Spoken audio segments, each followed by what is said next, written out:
The Federal and Velevin Hypermarket jointly present the Thoothukudi Marathon 2024 to raise awareness on drug abuse. The event is co-presented by Edison Cardio Care Center, Tiruchendur, powered by L. Anand Jewelry and St. Mother Teresa Engineering College, Thoothukudi.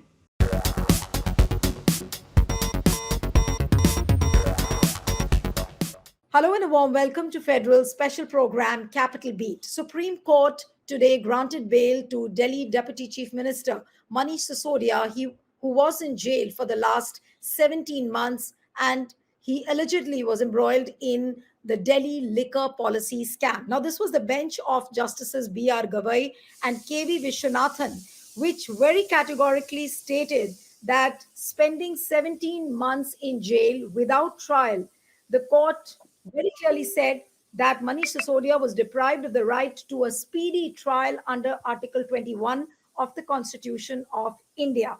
Now, what else did the court hold? And that is very, very important. The court held that both the trial court and the Delhi High Court should have considered the long period of incarceration in Sisodia's case when considering his bail application. The court also stated that the trial courts and the high courts often play it safe and fail to recognize the often stated rule that bail is a rule and jail is an exception. So, of course, this verdict today, where Manish Sisodia has got bail, has a far reaching message for the ED, for the CBI, whose submissions were rejected totally by the court today. And of course, it's a jubilant moment for Aam Aadmi Party, coming as it does just 2 months before the Vidhan Sabha elections are to take place in Haryana, Maharashtra, and elsewhere. So, of course, it's a big political moment as well for Aam Aadmi Party. Today, Atishi was addressing a meeting somewhere where she broke down and she said that under false charges, Manish Sisodia was incarcerated for 17 months. So, what do we make of this verdict today, politically and legally both? Joining me now is veteran Supreme Court lawyer Sanjay Hegde. Thank you, sir, so much for joining. We have Akashdeep Muni, who's the Aam Aadmi Party supporter and an independent political analyst. Thank you so much. And we have Siddharth Sharma, who's a political analyst. Thank you so much, Siddharth, for joining. I'll begin today's discussion with Mr. Hegde. Mr. Hegde, the very fact that Supreme Court today stressed on the need for a speedy trial and there was no need for incarcerating a person for 17 months. What do you think is the big message to the ED and the CBI officers who have been hounding after such kind of cases in dime and dozens? Well, there is a message.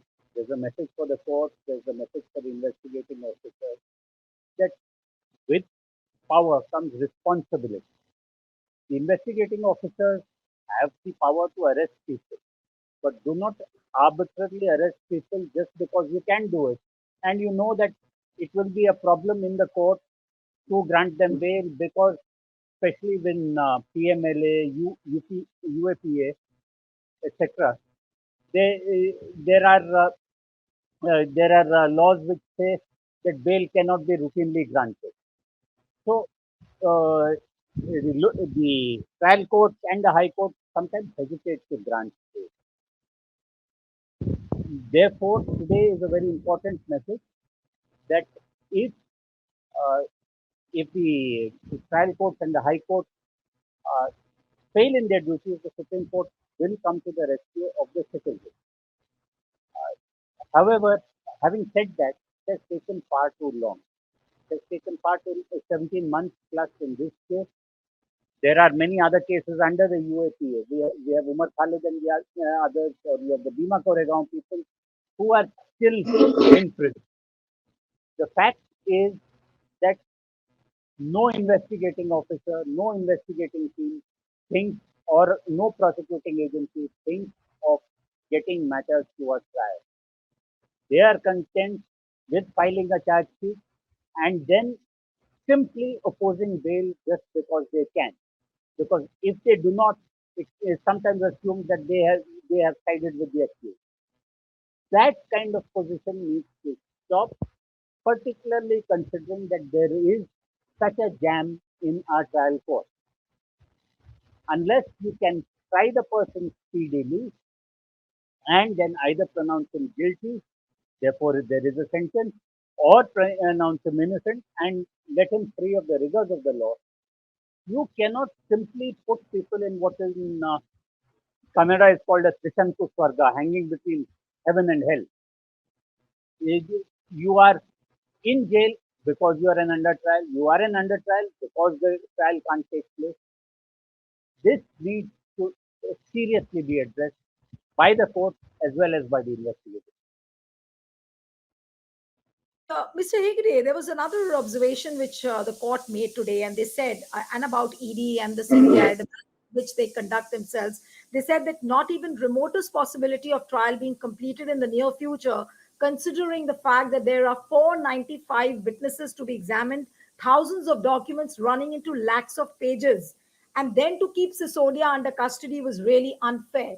Now, when do you think, and of course, now that Manish Sisodia has got the bail, when do you see the trial beginning in this case, or do you see this case getting diluted? The fact that Sanjay Singh, the Rajya Sabha MP, he got bail. The fact that Arvind Kejriwal already has gotten interim bail once, and now maybe now he also gets a bail. Sanjay Singh is already out now. Manish Sisodia is out. So what happens to this case entirely, as far as the Delhi liquor policy case is concerned? Well, that is up to the investigation, the prosecution agency, which is the government at the center. Do they want to? There is nothing which prevents them from having a special court dedicated to politicians, having more judges to do all these cases. But uh, there is also this problem that prosecutors and prosecuting agencies decide that almost everybody is a witness and everybody is an accused. Concentrate on the core of the case. Who are the kingpin that you want to get?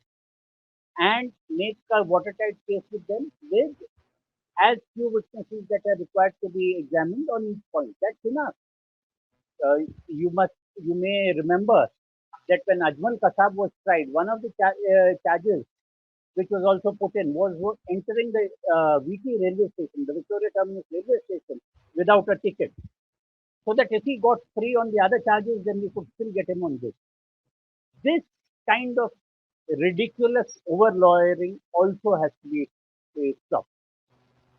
But this particular word you use, that's very interesting. Overpowering. Now the question is that, of course, all the submissions made by ED and CBI have been rejected. But like in Arvind Kejriwal's case, that CBI put a hurdle and then again he couldn't come out of jail.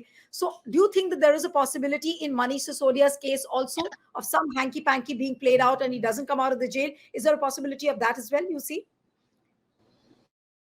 Well, there is nothing which prevents, and this is everybody is looking at it because it's happening to Arvind Kejriwal, because it's happening to Manish Sisodia. It has been happening routinely to Indian citizens.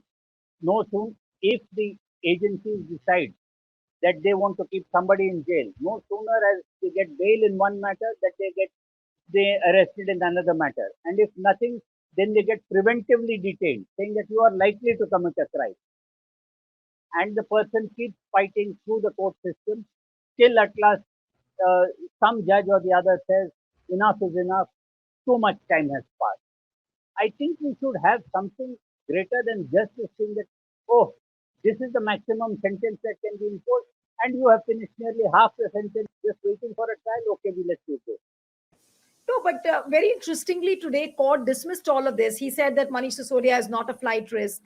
Then additional Solicitor General S.V. Raju said that try and put conditions on him, like what you did in Arvind Kejriwal's case, that he should not go to the CM office or he should not go to the Secretariat. That also was dismissed by the Supreme Court. So Supreme Court seems to have taken a very humane approach towards Manish Sisodia. So are there options still left with ED and CBI so that they can maybe detain him further?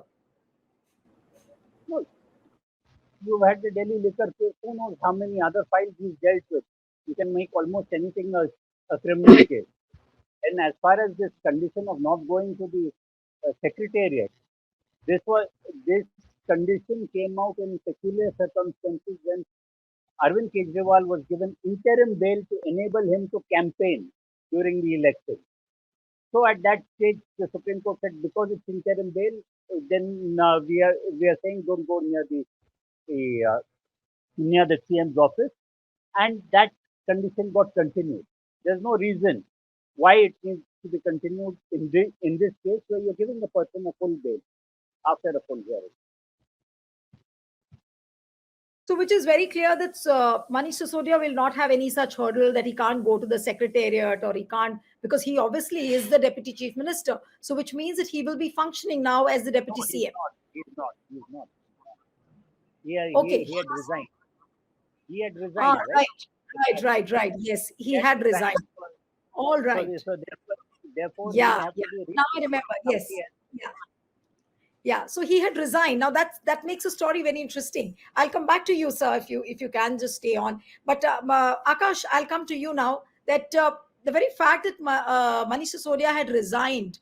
Now, what are the options left with Aam Aadmi Party? You don't have a functioning and operating CM because Arvind Kejriwal is in jail. Of course, he hasn't resigned, but the fact that the CM's chair is vacant and the deputy CM's chair is also vacant. So, does he come back full throttle? To manage the affairs of the Aam Aadmi Party? Will Sanjay Singh be the main person, or he'll be made the deputy CM once again? What is it going to do? What is likely to happen within the Aam Aadmi Party? See, Neeluji, of course, Manish Sisodiya ji is the number two in the party. And after he comes with Honorable Arvind Kejriwal ji being in jail, so Manish Sisodiya ji will be leading the party, of course. But one point which today is, You are saying that he might be the CM as well, till the time at least Arvind Kejriwal is in jail. So he might function as uh, CM. see, I'll not make any conjectures at present, but he is after Arvind Kejriwal ji, Manish Sisodiya is number two in the party. It is clear. But one most important thing I want to tell to your audience through you today, that this is not a judicial case specifically. This is a political case, and it is a classic case where the premier investigative agencies in this country, Enforcement Directorate in this, seems as if they are made puppet by the central government. And this case is a classic case. Yesterday, the Honorable Supreme Court says that only 0.5% of conviction rate is with Enforcement Directorate, which is alarming. While the Enforcement Directorate has put in its website that we have 94% conviction rate. So they are also slicing and dicing the figures. Now, what I want to tell you that today, with Arvind Kejriwal being in jail for the same crime and he is getting interim bail, and Manish Sisodiya is getting bail on the same, and Sanjay Singh is getting bail on the same, with the Honorable Court saying that there is no chance that this particular investigation will be completing on time. This shows that Enforcement Directorate have made concocted charges without any pertinent investigative investigation and no evidence. And today I want to ask you through your to you and to your audience, what about Sharath Reddy, who was told to be the kingpin in this particular case? And Sharath Reddy was told to be kingpin by the Enforcement Directorate in Bharatiya Janata Party. And after he pays 60 crore to Bharatiya Janata Party, he is given bail and he makes a statement against Arvind Kejriwal and Manish Sisodiya. Now, what about that? Is he the kingpin or not? And if he has given 60 crore and got bail, should not it be investigated? There are many questions here, and the investigation seems concocted at present. So you are saying that it's a concocted case. But Akash, another question, and then I go to Siddharth. So are you saying that this entire case, which is related to the Delhi liquor policy case, it looks like a fake case? It looks like a fake narrative, completely, built to trap the Aam Aadmi Party leaders? See, everybody knows in this country that Aam Aadmi Party is the fastest growing party in this country. There's a new party that's just 12 years old and has government in two states. No other party till date has made this. So the message to Bharatiya Janata Party is that there is only one party who can, in future, not today, in future can be a big loggerhead for it to be the single largest party in this country. So Bharatiya Janata Party has this that we have to crush Aam Aadmi Party. I'll just tell you one thing. Neeluji, you have been a student previously. I have been a student. We all studied. You know, when we were getting educated, at that point in time, our parents used to say, don't go to a government school. Your child studies in government school, it means that आपके घर में पैसा नहीं है इसलिए सरकारी school में भेजते हैं. Today, the best results comes from Delhi government schools. So for the first time, politics have changed from caste and religion to education. This was a very good move. But the Bharatiya Janata Party knew that they have to crush this move. Otherwise, today or tomorrow, Aam Aadmi Party will be big opponent. And excise scheme is an example of that. Right. Okay, Siddhartha, I'll come to you now. What is the political significance of today's verdict where Manish Sisodia has got bail after 17 months? One thing, of course, is that you have Vidhan Sabha elections just coming after 2 months now, or maybe a little less than that. Haryana, where Aam Aadmi Party is very active, in Maharashtra as well. And since Aam Aadmi Party is part of the India Alliance, so of course he will probably Manish Sisodia might campaign in other states as well, which are scheduled for elections. So, what is the political significance of this moment, according to you, for Aam Aadmi Party? Yeah, Neelu, the political significance of today's Supreme Court judgment in Manish Sisodia's case is that it has given a very unpopular opinion to the entire BJP ecosystem. It has essentially said that wielding power as a weapon leads to your own exile, as has happened recently in Dhaka. The guy you put in jail comes back to power and you have to run into hiding. Supreme Court, in essence, has educated Modi Sarkar with a reality check. It has said that use power as a tool to serve people, not to punish your opponents. You have to learn from the Aam Aadmi Party government in Delhi that you put kids to school, you don't put people into jail. You have to build schools, you cannot build a conspiracy.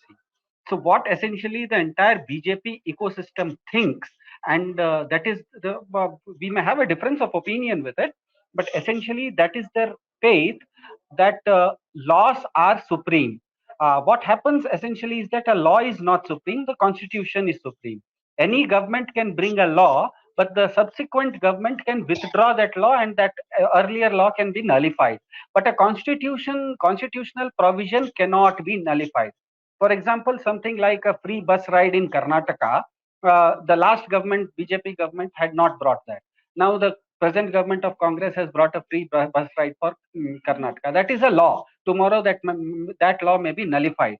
But as far as constitution is concerned, for example, reservation, no government, whether it is BJP or Congress, nobody can change it. BJP ecosystem somehow thinks that law is superior to constitution.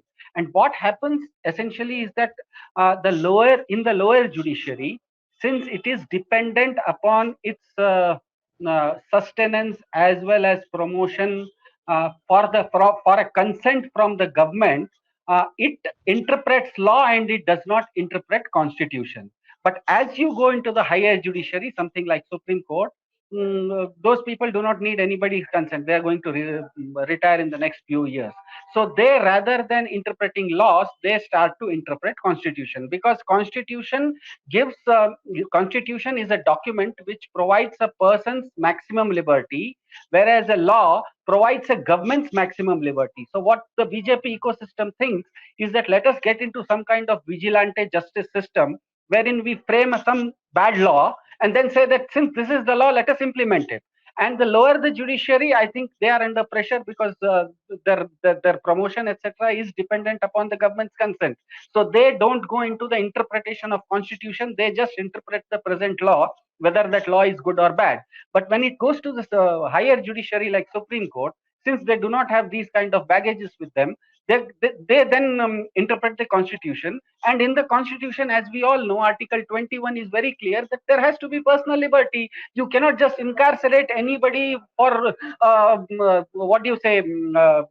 indefinite period of time and then say that you are a democracy and you are a rule of law. I think when Arvind Kejriwal was first arrested, if you see the statements of all the G20 nations like USA, etc., France, England, all of them said the same thing, that we believe and we hope that India adheres by the rule of law, where presumption of innocence is central to law. Presumption of innocence is central to law. If you don't have that, then everybody can be jailed and everybody can be hanged for no reason. That will become a Taliban kind of a law.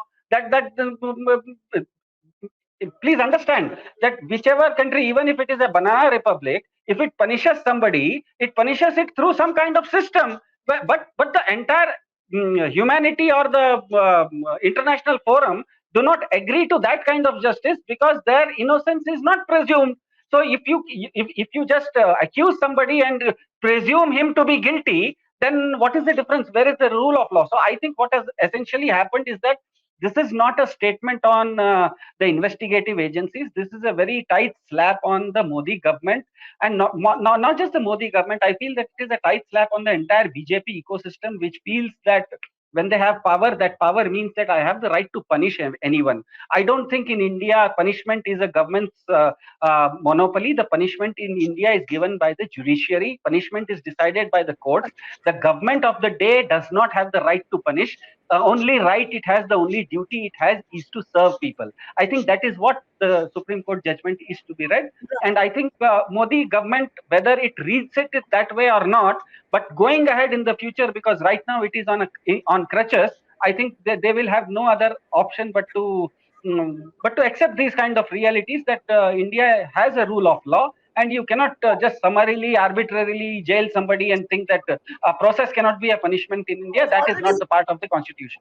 Already we have seen signs of how the Waqf bill yesterday was sent to the select committee, though they have been saying it's a JPC, but I guess it's a select committee to which, joint select committee to which the bill has been sent. But coming to the very important point which Mr. Hegde raised in the beginning, and you said that there is a message for the trial courts, there's a message for the High Court, there's a message for the ED officers and the CBI officers. But Sanjay Singh today raised an important point, and he said that 17 months when Manish Sisodia was in jail, how is the BJP or how is Prime Minister Narendra Modi going to compensate for this period? Now, how do you think that a deterrent can be built for the ED and the CBI officers who are handling cases like this? And they generally tend to dismiss these fundamental things, that it's a right to it's a violation of Article 21, which is very basic, and they'll keep putting in hurdles, they'll keep putting up roadblocks, because of which the person's personal liberties suffers. So do you think that there can be some punitive measure against the ED and the CBI officers who are not handling who are handling such cases? Yes, Mr. Hegde. Well, there can't be any punishment as far as the CBI officers or the ED officers are concerned, at least not officially. They are on an investigating mission. They have been told that there is an FIR and all that. And if has to be a prosecution, that will be a prosecution which will be sanctioned by the government. The current government will not do that. Whether a future government does it or whether it does not, that's an open question as and when a different government comes with. But yes, as Paddy Nariman once said, power is delightful, and absolute power is absolutely delightful. So the ED and the investigating officers have got used to absolute power. It is then that the absolute delight spills over, not only in cases like Sisodia and Kejriwal. It goes into a lot of big and small businessmen, big and small people, and much more injustice happens there. You just read about how a ED officer was recently arrested for asking a price of some 20 lakhs or something. So every official in those organizations then starts enjoying the power and trying to monetize the power. This is how power corrupts, and absolute power corrupts absolute. It would require a wise government to rein in the officers, saying, yes, we do need these laws. We need these tough laws, but we have to use them wisely and only in select cases. Otherwise, what happens is that laws which are designed for a kasab end up being used on a Kejriwal or some other Kamal Lal or something of that sort. That's where real injustice. All right, now I'll come for the concluding comments to Akash and Siddharth. Akash, to you. Now that Manish Sisodia is out, are there any fears of any power struggle within the Aam Aadmi Party structure? Because and why I'm using the word power struggle is very natural that Arvind Kejriwal is not there. Sanjay Singh is one of the very dominant leaders at this point of time, and now that Manish Sisodia is back, what kind of power struggle are we going to really see within Aam Aadmi Party? Or you going to say that there will be no power struggle and things will come back to where it was? See, Niluji, the bad or the worst part is with Aam Aadmi Party is a very less number of leaders, very less number of prominent leaders. Just imagine there is only a number of my cabinet post is taken care by Saurabh Bharadwaj and Atishi ji. So leaders हमारे में कम है, काम बहुत है. अगर सिसोदिया जी आ गए तो हमारे लिए अच्छा है कि नहीं. अब हमें मतलब आम आदमी पार्टी के लिए अच्छा है. They need guidance. And you know one thing, Sisodia is one person uh, who is like a beacon of light because he has a clean image. He has been working on the ground and he has been always working and giving results. One big question to you and all the media persons today: tell me why the Indian legacy media is not discussing Manish Sisodia tonight. Why they are not discussing? Just when Manish Sisodia was thrown behind bars, for 3-4 days, they continuously debated at 9 p.m., 8 p.m., 7 p.m., 6 p.m. Why the legacy media, every legacy media is quiet. They are not discussing today Manish Sisodia. क्यों इतना डर गए? This shows that the tag that it has been given to them as Godi media is right. But legacy media, as in you're talking about the mainstream channels and whatever channels I saw in the morning, they did focus on a lot of No, lives. I'm talking about the debate. I'm talking about tonight, how many editors are debating it? Is All right. Arnav Goswami debating it? Should I name people? I can name people. I don't want to. Okay, but I can't take responsibility for Orna, but we at Federal are definitely discussing and having a panel discussion where we are looking at the legal side and the political side as well. So you won't be able to accuse me of this, Akash. Coming to you on a lighter note, I'll come to you, Siddharth, now for the concluding comments. What would you say, looking at the legal aspects, which Mr. Sanjay Hegde has explained beautifully, all sides of it, and the political side, both you and Akash have dwelt on. What would you really say towards the end of this case? Manish Sisodia is out, and we are also trying to figure out if there at all will be a power struggle, which Akash said that there are very few leaders, there's loads of work, so I don't think there's going to be any power struggle. But how do you see the things moving on from here for Aam Aadmi Party? Very briefly, Yeah. very briefly. Yeah, very briefly, I think Akash has already spoken for Aam Aadmi Party, but for what Aam Aadmi Party brings to the table that is different from other parties is that it is policy heavy and it is a bit weak on politics. It may be weak in politics, but it is policy heavy. The problem is that a policy is not a very spicy thing, as spicy as politics. So most of the people, they are tuned to having something spicy in their life, daily some news. So Aam Aadmi Party's policies, BJP's politics usually is more spicy than Aam Aadmi Party's policy. So a party which is more policy heavy, I don't think there will be any power struggle there because their motto is to deliver on something. That is their foundational principle. So power struggles happen in politics, and I think Aam Aadmi Party, and right now, since there are no elections as such in either Delhi or Punjab, I don't think there will be any power struggle. But I'll come to a very interesting data that I'm going to give you. This is Modi government's data, which it has given in the ongoing Lok Sabha sessions, parliament sessions. It has said that from 2016 to 2024, in the last 8 years, it has arrested 140 people on, the ED has arrested 140 people. The ED, as we know, comes from the PMLA Act. PMLA Act was made to ensure that global terror funding was stopped, the drug angle. Strangely, out of the 140 cases of ED, 36 cases are in Delhi and 0 cases in Gujarat. Whereas every day we know in Gujarat, in Mundra port, thousands of crores of drugs are being found. So how come a law which was made under international treaty to ensure that drug and terror money should not go to drug money should not go to terror, is not being applied anywhere where drugs are being found, but is applied on Mr. Kejriwal or Mr. Sisodia or 36 others. You took That goes Kejriwal's on name. to Right. You took Arvind Kejriwal's name. I have one quick question for Mr. Hegde and then I'll wind up the show.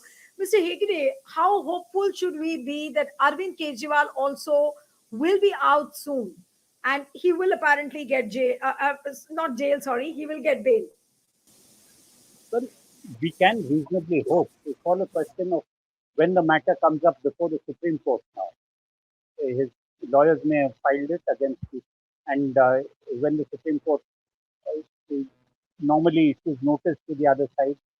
So if you are looking at the calendar, as I do, then if there is a preliminary hearing next week, I should think about 2-3 weeks after that. If the preliminary hearing is after Independence Day, 2-3 weeks after that. That's what I Also this phrase which was used by Justice Gavai today, that if you send Manish Sisodia's case back to the trial court or the high court for the bail, it's almost like playing the snake and the ladder. That was a very interesting comment. But do you think that the ED and the CBI will have any learning lessons from that particular statement? Very briefly, sir. Yes. I don't think that under the current dispensation, any officer of those two institutions will even attempt to learn anything from anybody other than the political master. I think on that note, I'm not left with to say anything more than what Mr. Hegde has said. But yes, it's a good news for Aam Aadmi Party because Manish Sisodia has got bail today and he's got a regular bail so he can enjoy his moment. It's a big moment for Aam Aadmi Party. Thank you so much, Mr. Hegde, Siddharth Sharma, Akash. Thank you so much for joining. And one appeal to the viewers who are watching this discussion, subscribe to our channel, send us your feedback and stay tuned to the Federal. Thank you.